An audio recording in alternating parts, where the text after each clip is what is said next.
10వ తారీఖు వరకు అన్ని కాన్స్టిట్యూషన్లో క్యాడర్తో సమాయత్తం కావాలి, క్యాడర్తో కలిసిమెలిసి ఉండాలి, క్యాడర్ తోటి మనము షేర్ చేసుకోవాలి ఉద్దేశంతో ఈరోజు గౌరవ మాజీ మంత్రివర్యులు హరీష్ రావు గారు వచ్చేది ఉండే ఈరోజు ప్లాన్ చేసుకున్న లోపలనే నల్గొండ ఇష్యూ బర్నింగ్ అవుతుంది, కృష్ణా వాటర్ ఇష్యూ బర్నింగ్ అవుతుంది కాబట్టి అన్ఎక్స్పెక్టెడ్ ఆగిపోవడం జరిగింది. అయినా మనందరూ కూడా సమావేశం ఏర్పాటు చేసుకోవాలని చెప్పి ఈరోజు మళ్ళీ ఒకసారి కాన్స్టిట్యూన్సీ మీటింగ్కి వచ్చిన మీ అందరికీ పేరు పేరున నమస్కారాలు తెలియజేసుకుంటున్నాను.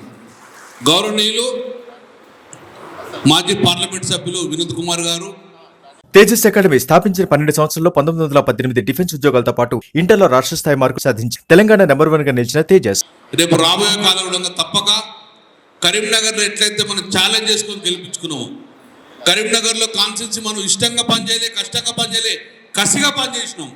ఆ పనిచేయడం వల్ల మనకు రిజల్ట్ వచ్చింది కాబట్టి మళ్ళీ అలాగే కసిగా పనిచేస్తే తప్పక రిజల్ట్ మన వినోద్ కుమార్ గెలవాల్సిన బాధ్యత మనకు ఉందని చెప్పేసి గౌరవనీయులు వినోద్ కుమార్ గారు, అన్న రసభాయ్ బాలకృష్ణ గారు, గౌరవ మేయర్ సునీల్ రావు గారు, నగర శాఖ అధ్యక్షులు హరిశంకర్ గారు, అహ్మద్ భాయ్ గారు, వేదిక వచ్చిన గౌరవ కార్పొరేటర్లు, గౌరవ ప్యాక్స్ చైర్మన్లు, గౌరవ ఎంపీపీలు, గౌరవ జడ్పీటీ సభ్యులు, గౌరవ ప్రజాపతులు, గౌరవ మన పార్టీ కుటుంబ సభ్యులు అందరికీ పేరు పేరు నమస్కారం తెలుసుకున్నాను.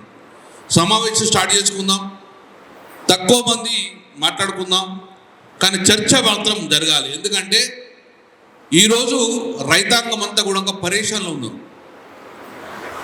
నేను ఇప్పుడే బయట ఈతో మాట్లాడినా, మా ఎల్లగౌడు మాట్లాడుతుంటే బాధ అనిపించింది. 10 సంవత్సరాలు మన ప్రభుత్వంలో ఏ రోజు రైతు నుంచి ఫోన్ రాలే, మాకు నీళ్ళు వస్తలేవు, కరెంట్ వస్తలేవు అని చెప్పి ఏ రైతు మాకు ఫోన్ చేయలే. ఆ రైతు ఫోన్ చేయకముందే రైతు ఏం అనుకుంటాడో ఏం కావాలనో చేసినాం మనం, చెప్పి తీసుకొచ్చి ఆయనకు అప్పయిపోయినాం మనం, ఇబ్బంది లేదు. కానీ 2 నెలలే గెలిచి 2 నెలలే ఈరోజు పరిస్థితి ఏంది? పొద్దున్న నుంచి కరెంటు బంద్, రైతులకు ఇప్పుడు నీళ్ళు వచ్చే పరిస్థితి లేదు, కాలువలన్నీ కూడా వారబందని పెట్టిర్రు, కాలువల నీళ్ళు పోవాలి కానీ చెరువులకు పోతంటుర్రు.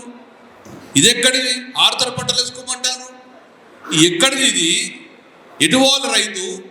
ఆ అయోమయ పరిస్థితిలో మనమందరం రైతుకు అండగా ఉండవలసిన బాధ్యత మనం ఉన్నది. రైతే మన పార్టీ వ్యవసాయ రైతులకు అండగా ఉన్న పార్టీ. గౌరవ ముఖ్యమంత్రి కేసీఆర్ గారు అప్పుడు ఉన్నప్పుడు ఇన్ని లక్షల కోట్ల ఎందుకోసం పెట్టిండ్రు? రైతు కోసమే. ఈరోజు రైతు అయోమయంలో ఉన్నాడు, ఏమవుతుందో తెలియదు.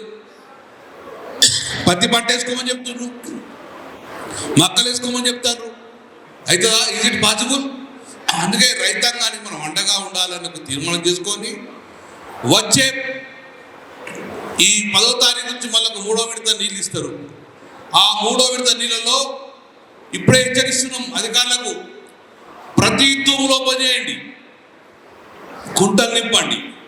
ఆ కుంటలు నింపకపోతే మేమే తప్పక రైతుల పక్షాన ఉండి ఆ తూము లేపి కాలువలకు వెళ్ళి ఈరోజు చెరువులకు నీళ్ళు ఇచ్చే బాధ్యత కూడా మేము తెలుసుకుంటున్నాము. మరే చెప్తున్నాం, మేము ఆడతట్టు పంటలు మాత్రం సాధ్యం కాదు. కాబట్టి ఆ దిశగా ముందుకోవాలి. పొద్దు నుంచి కరెంటు ప్రాబ్లం వస్తుంది, నిరంతర కరెంట్ ఇవ్వాలి. కేసీఆర్ ప్రభుత్వం పోగానే 2 నెలల లోపల మార్పులు వస్తాయా? కరెంటు పోతాయా? నీళ్ళు పోతాయా? 11,500 కోట్ల పనులన్నీ రద్దు అంటుండ్రు. కొన్ని పనులు స్టార్ట్ చేసినాం. ఏ ప్రభుత్వం డెవలప్మెంట్ ఆపదు కదా, ఏ ప్రభుత్వమే కదా. ప్రభుత్వం ఇచ్చిన 1,000 కోట్ల రూపాయల పనులు కూడా క్యాన్సర్ అని చెప్తున్నారు. అది ఎక్కడ సాధ్యం? కాబట్టి ఇలాంటి పరిస్థితులలో మనమందరం కుటుంబము సరే, చీకటి వచ్చిన తర్వాత తప్పక వెలుగు రావాలి. చీకటి వచ్చాక వెలుగు రాకుండా ఉండదు, డెఫినెట్గా వస్తాం మనం. కానీ 2 నెలల లోపలే ఇంత అసమ్మతిని కూడగట్టుకున్న ప్రభుత్వం ఏది? కేవలం మీ యొక్క రేవంత్ రెడ్డి ప్రభుత్వమే ఉన్నది. కాబట్టి మనమందరం ఈరోజు సమావేశంలో దయచేసి అధైర్యపడద్దు, భయపడద్దు. మనకు లక్షలాది మంది క్యాడర్ ఉన్నారు, కేసులు పెడతారు, బెదిరిస్తారు. పాత ఎప్పుడో మూలకు ఉన్న కద్దరు చెక్కాలు విసిరేసుకుని ఇప్పుడు వస్తారు, ఏదో మాట్లాడుతూ ఉన్నారు. భయపడే సమస్య లేదు. 2 నెలలే అయింది కదా అని చెప్పి ఊరుకుంటున్నాం. రేపు పార్లమెంట్ ఎన్నికలలో కూడా సత్తా వస్తాం. కానీ ప్రజలు మొత్తం ఆలోచిస్తారు, ఈ ప్రభుత్వానికి డెఫినెట్గా మళ్ళొక్కసారి మనము మా సత్తా ఏదో చూపిస్తాము. 2 నెలలు మాకు మోసం చేసినని చెప్పి ఈరోజు పేపర్లో చూసిన 500 బోనస్ అనేది ఇప్పుడు ఇయ్యం మేము, వానాకాల పంటకి ఇస్తా అంటుండు. ఏమన్నా రోజు మొన్నడే ఇస్తాను కదా. ఇటువంటి సమస్యలు ఉన్నాయి కాబట్టి ఈ సమస్యను చర్చించుకొని ఒక తీర్మానం చేయాలని చెప్పేసి ఈరోజు సమావేశం ఏర్పడిస్తున్నాం. కాబట్టి దయచేసి వక్తరులంగా మాట్లాడే ముందు సభకు నమస్కారం అని చెప్పి విలువైన సమాచారం షేర్ చేసుకోండి. దయచేసి ఒక తీర్మాన రూపం పెట్టుకొని రేపు పొద్దున మనం ఈ పార్టీ పంపుకోవాలి. కాబట్టి కరీంనగర్ కాన్స్టిట్యూన్సీ మీటింగ్కి వచ్చేసి మీ అందరికీ మరొక్కసారి పేరు పేరున ధన్యవాదాలు తెలుసుకున్నాను. జై తెలంగాణ.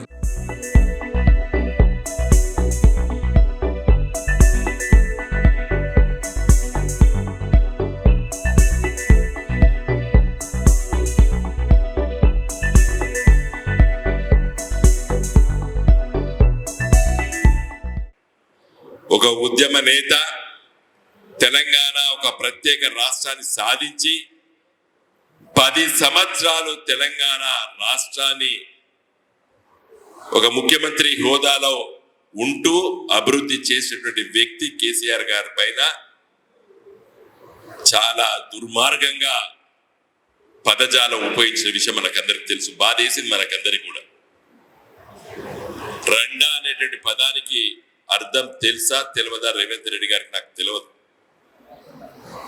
ప్రపంచంలో ఎవ్వరు కూడా ఒక ముఖ్యమంత్రి ప్రధానమంత్రి హోదాలో ఉన్నటువంటి వ్యక్తులు ఆ విధంగా మాట్లాడరు.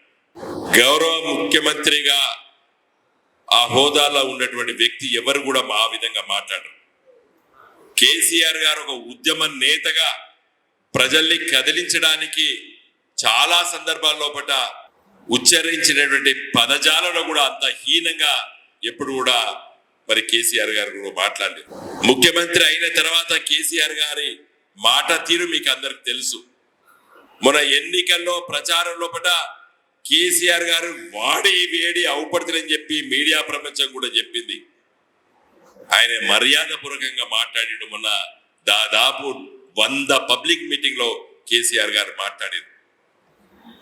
విమర్శలు చేసినాం, ఘాటైన విమర్శలు చేసినాం ప్రతిపక్ష పార్టీ అయినటువంటి కాంగ్రెస్ పార్టీ అయినా బీజేపీ పైన. కానీ కేసీఆర్ గారు ఎప్పుడు ఆ విధంగా మాట్లాడలేదు. ఈ రోజు దురదృష్టకరమైనటువంటి రోజు ఈ రోజు తెలంగాణ ప్రజలకి.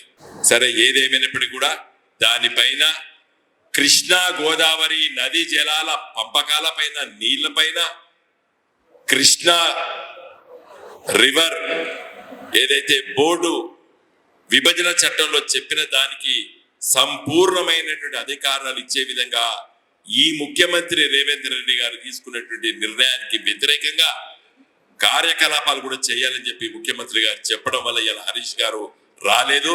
లేకపోతే హరీష్ గారు మనందరినీ కూడా ఈరోజు ఉద్దేశించి మాట్లాడినటువంటి అవసరం ఉన్నదనుకో చెప్పి గంగుల గారు వారిని ఆహ్వానించడం జరిగింది.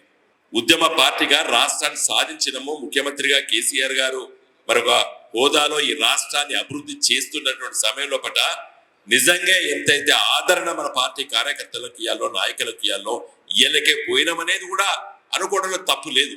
ఇలాంటి మీటింగ్ లో మాట్లాడుకుందాం.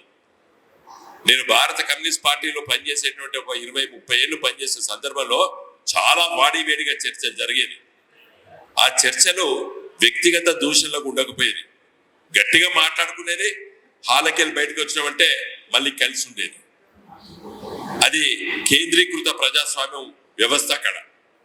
సో అంత గొప్పగా ఉండకపోయినా కూడా మనలాంటి పార్టీలో ఒక ఉద్యమ పార్టీ కాబట్టి మిత్రులారా, అసహనం ఉండకండి. ఎందుకంటే నాకు తెలుసు 2001లో పార్టీ పెట్టినప్పుడు మేము ఎమ్మెల్యేలు అవుతాం, ఎంపీలం అవుతాం, ముఖ్యమంత్రులు అవుతాం అని ఈ పార్టీ పెట్టలేదు గులాబీ జెండాని. చాలా మంది వివిధ రాజకీయ పార్టీలకు వెళ్ళి మన పార్టీలకు వచ్చినప్పుడు కూడా పదవులు వదులుకొని వచ్చారు, అధికారాన్ని వదులుకొని వచ్చారు. అది కాంగ్రెస్ పార్టీ కానీ తెలుగుదేశం పార్టీ కానీ ఏ పార్టీలకు వచ్చినప్పుడు రావడం కారణం ఏంటంటే తెలంగాణ ఉద్దేశంతో, తెలంగాణ రాష్ట్ర సాధన కోసం వచ్చినటువంటి నాయకత్వం కూడా ఉన్నారు. కానీ నా జోలికి ఓడలేదు. అభివృద్ధి గురించి కూడా నేను ఎక్కువ సవివరంగా మాట్లాడదలుచుకోలేదు. ఎందుకంటే నిన్న మొన్న కొంతమంది పత్రికా మిత్రులు ప్రజాస్వామ్యంలో అయితే గొప్పగా ఉంటది గంగుల గారు, ఈ మధ్య నేను మాట్లాడే మీటింగ్లు అన్ని కూడా నువ్వు రైతు బంధు, రైతు బీమా, గోదావరి, కృష్ణ, నది జలాలు ఇవే మాట్లాడుతున్నావు. సరే అవి మాట్లాడినవి అయిపోయింది, అవి చాలా మందికి అందరికి తెలుసు. నువ్వు కొత్తగా ఇప్పుడున్నటువంటి కాంగ్రెస్ పార్టీ పనితీరు పట్ల, వాళ్ళు పెట్టేటువంటి ఇబ్బందుల పట్ల, తర్వాత కరీంనగర్ ప్రజల పట్ల, కరీంనగర్ ప్రజల ఆశ పట్ల, కరీంనగర్ నువ్వు చేసిన దాని పట్ల మాట్లాడితే బాగుండని చెప్పి ఒక పత్రిక మిత్రుడు మరి ఒక సందేశాన్ని నాకు పంపడం జరిగింది. అంటే this is a beauty of democracy. ప్రజాస్వామ్యం లోపల 4th పిల్లర్ పత్రికా మిత్రులు అన్నారు. 4th పిల్లర్ ప్రజాస్వామ్యం లోపల లెజిస్లేచర్, ఎగ్జిక్యూటివ్, జ్యుడిషియరీ 3 ఉన్నాయని చెప్పి రాజ్యాంగం చెప్తుంది. బట్ రాజ్యాంగంలో చెప్పని 4th పిల్లర్ ఈరోజు మీడియా ప్రపంచం. సరే ఆ మీడియా ప్రపంచం ఉన్నది ఉన్నట్టు చెప్తే బాగుంటుంది, కొన్ని సందర్భాల్లో దాన్ని వక్రీకరణ చెప్పడమే ఈరోజు బాధాకరమైనటువంటి విషయం. నా విమర్శ ఉన్నది పత్రికా రంగం పైన, కాబట్టి నేను కూడా చెప్పదలుచుకున్నాను. ఇక్కడికి వచ్చినటువంటి మిత్రులకి 2-3 విషయాలు చెప్పి ముగిస్తాను. ఇప్పుడు ఎన్నికల గురించినే మాట్లాడుకుందాం.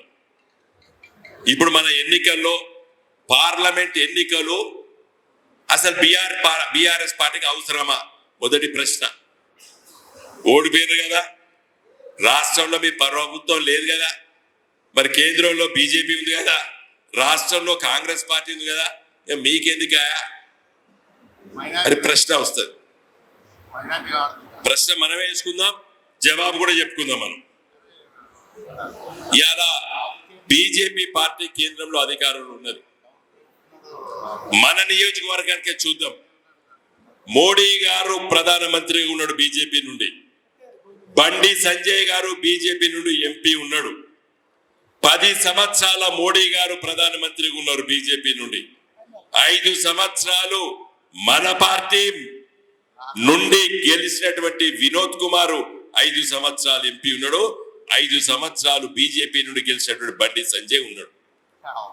మోడీ గారి దగ్గరికి వెళ్ళి, వెంకయ్య నాయుడు గారి దగ్గరికి వెళ్ళి శంకుస్థాపన చేపించిన తర్వాత ఇలా మనోహరాబాదు, గజ్వెల్లు, కొమరవెల్లి, దుద్దేడ, సిద్దిపేట వరకు రైలు కూత వచ్చింది. ఇప్పుడు రైలు నడుస్తున్నది సిద్దిపేట దాకా. సిద్దిపేట నుండి ఇప్పుడు సిరిసిల్లకి పనులు జరుగుతున్నాయి. సిరిసిల్ల నుండి వేములవాడ, వేములవాడ నుండి బోయినపల్లి నుండి మన కొత్తపల్లి నుండి కరీంనగర్ గారికి 20-25 డిసెంబర్ వరకు పనులు అయిపోతాయి. ఇది మనం చేస్తాం. ఎందుకు ఎంపీ ఉండాలి? ఓ గిందు కోసం ఉండాలి ఎంపీ. తెలంగాణ ఎంపీ ఎందుకు ఉండాలి ఢిల్లీలో? తెలంగాణ ప్రజల సమస్యల కోసం మనసు పెట్టి గుండెతోని పనిచేసేవాడు ఉండాలరా, అందుకే మా గులాబీ జెండా ఉండాలరా అని చెప్పి మాట్లాడాలి మీరు. ఇది వినోద్ కుమార్ వ్యక్తిగతంగా నేను 10 సంవత్సరాలు ఎంపీగా పనిచేస్తా. దాని కొత్తదనమే ఉండదు నాకు రుచించడానికి. 10 years already I was MP. ఇలా ఎవడు ఆలోచిస్తాడు? నేను మొన్న సిరిసిల్ల చెప్పిన 1 నిమిషంలో చెప్తా మీకు. నేను మిడ్ మానేర్లో 2 కిలోమీటర్లు రైలు నీళ్ళలో నడుస్తుంది. నేను కేటీఆర్ మాట్లాడుకునే సందర్భంలో అన్న రాజమండ్రి కాడ బ్రిడ్జ్ లాగా ఆలోచించరాదు అన్నాడు. అంటే కింద రైలు మీద వెహికల్స్ పోయడానికి ఒక కొత్తదనం ఉండాలి కదా రైల్వే బ్రిడ్జ్ మన దగ్గర. అంటే కేసీఆర్ అడిగితే 40% అధికంగా ఖర్చు అవుతుందని చెప్తే రైల్వే శాఖ అది కూడా ఒప్పుకున్నాం. ఇవాళ 2 కిలోమీటర్లు మిడ్మానేర్లో రైలు, ఒక కింద రైలు పోతుంది, మీద కార్లు, బస్సులు పోతాయి. ఒక గొప్ప ప్రాజెక్ట్, తెలంగాణ ప్రజలకు గర్వకారణం ఉండాలని చెప్పి ఆలోచన చేసి అలా పనులు అవి శాంక్షన్ కాకముందే మన ప్రభుత్వం కోల్పోయినాం మనం. మిత్రులారా, ఇది ఒక్కటే విషయం. మన రాజీవ్ రహదారి ఆనాటి కాంగ్రెస్ ప్రభుత్వము ఉన్న రోడ్డును వెడల్పు చేసిండ్రు. వంకర టింకరగా ఉంటది. ఒకసారి అదృష్టవశాత్తు మన గంగుల కమలాకర్ గారు అపాయం నుండి బ్రతికి బయటపడ్డారు. కారు పోతుంది, అటువైపు వచ్చినటువంటి కారు వీళ్ళ బ్యానెట్ మీద పడి మళ్ళీ అవతల పడ్డది. మీకు అందరికి తెలుసు కదా. ఒక జాతీయ రహదారి లాగా సాఫ్ట్గా స్ట్రేట్ ఉంటే యాక్సిడెంట్లు తగ్గుతాయి. పార్లమెంట్లో నేను 4 సార్లు మాట్లాడినా ఏది ఈ రాజీవ్ రహదారిని ఒక జాతీయ రహదారిగా మార్చండి, ఈ వంకర టింకర ఉన్నటువంటి ఈ రాజీవ్ రహదారిని స్టేట్ చేయమని చెప్పి ఒక్కసారి మాట్లాడినా బండి సంజయ్ గారు అని అడుగుతున్నా, అడగండి. ఒక్కసారి కూడా మాట్లాడలేదు. పార్లమెంట్ సభ్యుడు అంటే ఏంటంటే ఢిల్లీలో ఉండి ఎందుకు పోవాలి ఢిల్లీకి? ప్రజల సమస్యలు మాట్లాడాలి. నేను ఎన్ని ప్రశ్నలు వేసినా ఎన్నిసార్లు పార్లమెంట్లో మాట్లాడిన చర్చ ఆల్రెడీ సోషల్ మీడియాలో నేను దాని జోలికి పోతలేను. సమస్యల గురించి మాట్లాడుతున్నా. ఇలా కరీంనగర్ ఒక జాతీయ రహదారుల హబ్బు కావాలని చెప్పి నేను, గంగుల కమలాకర్ గారు ఇక్కడ మన కరీంనగర్ లో R&B ఆఫీస్ లో జాతీయ రహదారుల ఆఫీస్ రిబ్బన్ కట్ చేసిన నేనే యాజ్ ఎంపీగా. నేను గంగుల కమలాకర్ గారు కట్ చేస్తాం. ఇవాళ దుమ్ము బట్టి ధూళి పడుతున్నది ఆఫీసర్. నిన్న మొన్న పోయి చూసా నేను. ఆ రోడ్డు మీకు పోతాంటే తాళం వేస్తున్నది, దుమ్ము ధూళితో ఉన్నది. ఒక్కసారైనా ఆ ఆఫీసర్ పోయి కూర్చున్నాడా అని అడుగుతున్నా నేను.